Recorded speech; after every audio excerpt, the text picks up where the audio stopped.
Hey, what's going on guys? Garden Shed here and welcome! So 2020 hasn't really been the best of years. Obviously, no need to mention a global pandemic.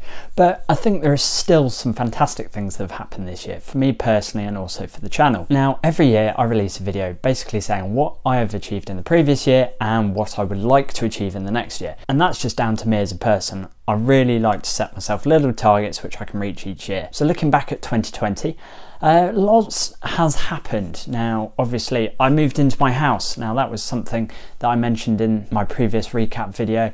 I think it was about that time we were sort of going through the paperwork, etc. Well, we moved in February the 1st. I was on furlough for quite a while, but it gave us a chance to decorate, to do different bits and bobs. We've still got loads of work to do with the house.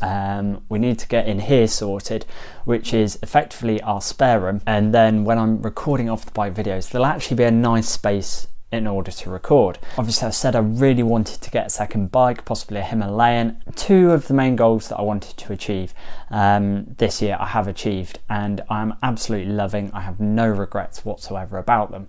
Especially when times are tough like this, you have to set yourself little goals to achieve, no matter how small it may be. It gives you something to focus on, so I think it is really beneficial to just set yourself little goals, and it's something that I learned years ago when I was struggling with depression. It was a way of sort of getting over it. I've forgotten the correct term for it, but it's like setting yourself little targets, and you have short-term goals, long-term, medium-term goals, long-term goals. It's something that I've always carried on with, and I've found it really helps me moving forward. So looking on to 2021, obviously we don't have a clue what is going to happen. Hopefully it's going to be a better year.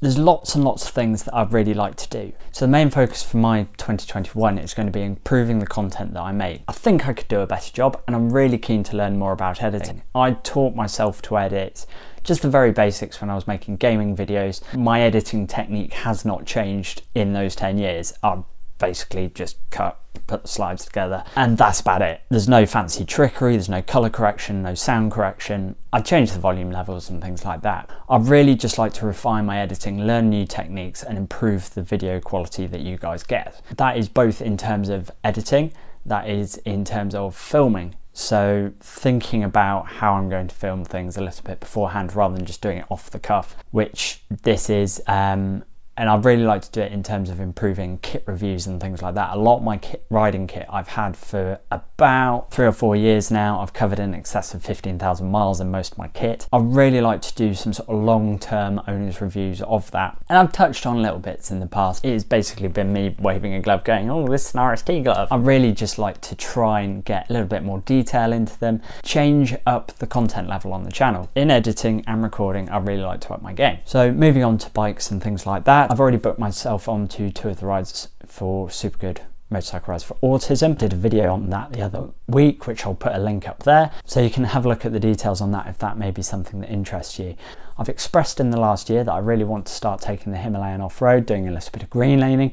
I've actually booked myself onto a off-road course, which is at RST Adventure in Wales, and that's, I believe, 1.5 to 2 days course, and it's run by Nathan Millward. Some of you may have heard of him. He rode a posted bike from Sydney back to the UK. The instructors are from Sweetlam. It's basically just people on Himalayans, so it's actually a really good course for me because you can do it as a beginner or you can do it as a more advanced rider. They split you into groups, but it's specific to my bike. So I think that will actually be incredibly useful for me. And there's workshops on how to change tyres, etc, etc. And the other thing I'd like to do, once, you know, restrictions are lifted and things like that, I'd like to do some more of the Great Ride series. I really enjoyed doing, even though the Rutland TT one was on my doorstep, I had a fair bit of local knowledge. What I'd like to do for the Great Rides is do a little bit of research, find a route, go and ride it, learn some interesting information, put together a video on that. Hopefully that will inspire more people to get out and ride, which is the ultimate sort of goal in doing that. Yeah, I had a little YI action camera 4K. I think 1, maybe 2 videos with 2 cameras. The only problem was I bought cheap mounts, so everything broke, everything snapped, everything fell over, etc. I've replaced all of that, so in 2021 you'll see some more videos with 2 cameras. Sticking on the camera topic, slightly diverting back to green lanes, those of you that have read in my description or have seen me will know I use a Drift Ghost S. Now this camera has been absolutely brilliant. I really like it.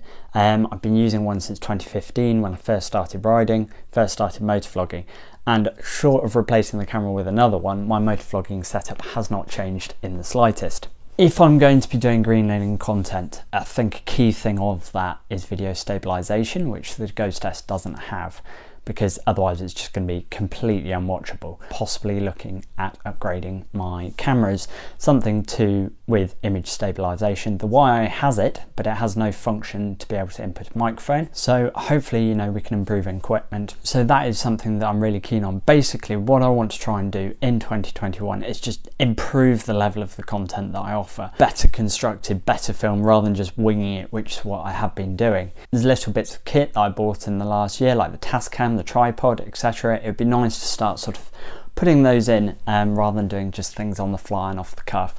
You know, if I do a bike review, a couple of cinematic shots here and there, generally upping the production quality on my videos. And I think that's something that I've neglected. Normally it's time constraint and things like that, because normally what I do is I record a video at the weekend or a couple of videos at the weekend.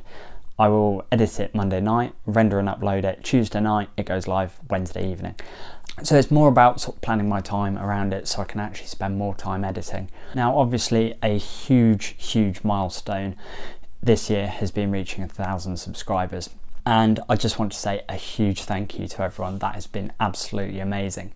I've really missed touring in 2020. I'd love to do another tour, get some camping in, even if it's popping away for the odd, you know, couple of days, something like that at the weekend. In the job I'm currently in, I don't have as much holiday as I used to have.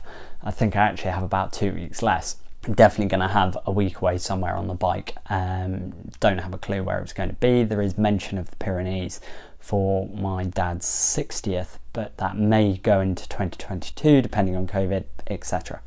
I really just wanted to make this video to say thank you ever so much for all the support this year, and to tell you guys some of the things that I wish to do in the channel in the next year. Now it'd be interesting to see at the end of the year if I've actually achieved that or not, but I'm trying. I will try my best. So thank you ever so much for watching, and take care.